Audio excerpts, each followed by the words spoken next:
Hello everyone.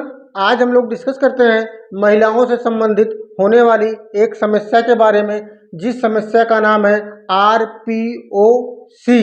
यह समस्या क्या होता है, उन महिलाओं में देखने को मिलता है जिन महिलाओं में क्या होता है, प्रेगनेंसी कंसीव होने के कुछ महीने के बाद क्या होता है, मिस अबॉर्शन हो जाता है किसी कारणवश। तो उनका जब अल्ट्रासाउंड गायनोलॉजिस्ट डॉक्टर करवाती है तो उस अल्ट्रासाउंड की रिपोर्ट में RPOC देखने को मिलता है।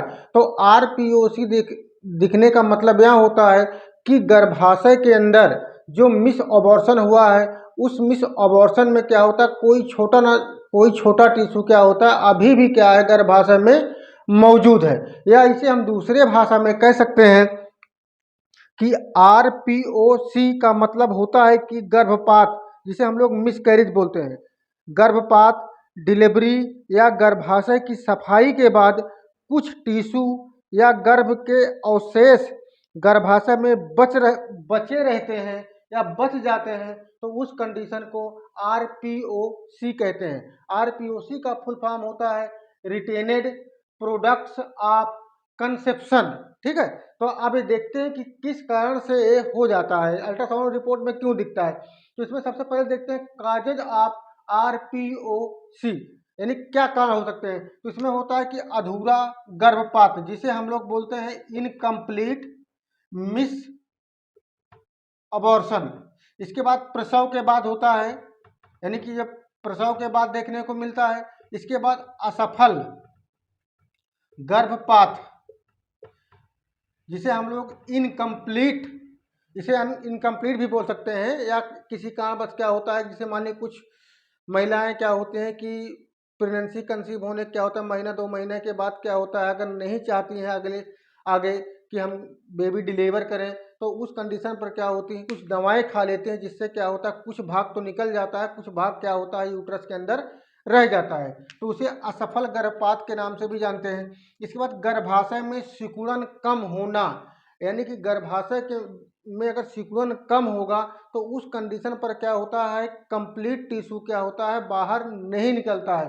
तो एक कंडीशन क्या होती है, ये जो होती है काजेज को काज करती है। इतने कारण होते हैं कि जिससे क्या होता है कि यहाँ RPOC क्या होता है, देखने को मिलता है। अब इसके बाद इसमें देखते हैं सिम्टम क्या क्या होते हैं, इसमें कैसे सिम्टम क्रिएट होते हैं। तो उसमें क्या होता है, अनियमित माहवारी, यानी कि मेंस्ट्रुअल साइकिल जो आता है वो मंथली ना आकर क्या होता है, अनियमित हो जाता है। उसके बाद हैवी ब्लीडिंग देखने को मिलती है, यानी कि ब्लीडिंग क्या होती है, ज़्यादा होती है। और फीवर भी उस पर्सन को दिखता है। इसके बाद क्या होता है, असामान्य डिस्चार्ज, जिसे हम लोग बोलते हैं कि असामान्य, यानी वजाइना के रास्ते क्या होता है, कुछ मटेरियल क्या होते हैं, डिस्चार्ज होते हैं, जो व्हाइट में हो सकते हैं, रेड में हो सकते हैं, ब्लैक में हो सकते हैं। वो क्या होते हैं, डिस्चार्ज होते हैं, और उसमें क्या होती है, बेहद खराब क्या होती है, गंध आती है। इसके बाद क्या होता है, कमजोरी होना, चक्कर होना, कमजोरी आना, चक्कर आना, ये क्या होते हैं, सिम्टम्स होते हैं। ठीक है, अब इसमें ट्रीटमेंट की बात कर लीजिए, कौन कौन से ट्रीटमेंट इसमें दिए जाते हैं। तो सबसे पहले क्या होता है, मीसोप्रेस्टोल होता है। इसके लास्ट वीडियो मैंने बता चुका हूँ। जो मीसोप्रेस्टोल होता है, ये क्या होता है, गर्भपात के समय क्या होती है, दवाई खिलाई जाती है। तो मीसोप्रेस्टोल का जो मेन कार्य होता है, वो क्या होता है, यूट्रस यानी बच्चेदानी में जो होता है कि वो संकुचन को लाता है, जिससे क्या होता है कि टिश्यू आसानी से बाहर निकल जाता है। अगर ऐसी कोई कंडीशन होती है तो फिर डॉक्टर फिर से क्या होता है, उसको मीसोप्रेस्टोल की टेबलेट खिलाता है बीडी के रूप में। इसके बाद ऑक्सीटोसिन क्या होता है, यहाँ एक प्रकार की ये भी मेडिसिन होती है, जिसका काम होता है कि जो टिश्यू है, यानी कि गर्भाशय को पूरी तरीके से सफाई करना, जिससे टिश्यू क्या हो, वो बाहर निकल सके। इसके बाद क्या होता है, D&C, जिसे हम लोग बोलते हैं डायलेशन एंड क्यूरेटेज।